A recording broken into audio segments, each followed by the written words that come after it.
Let's talk about home equity.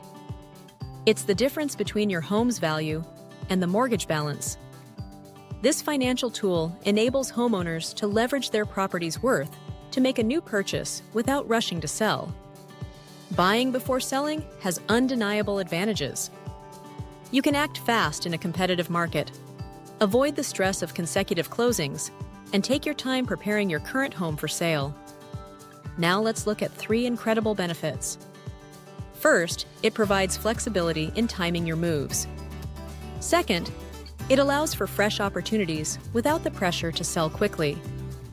Finally, it opens the door for potential rental income from your existing property. There are different financing options to access this equity. A home equity line of credit, HELOC, offers revolving credit.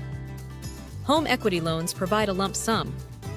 Cash-out refinances give you access to significant cash, while bridge loans cover gaps between buying and selling.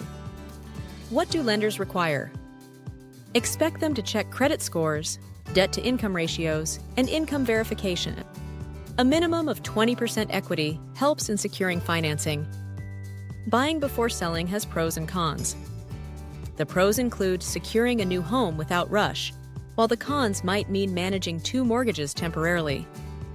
Get pre-approval in advance, work with an experienced real estate agent and financial advisor, and always plan for maintenance costs. Ready to explore this strategy? Contact with us today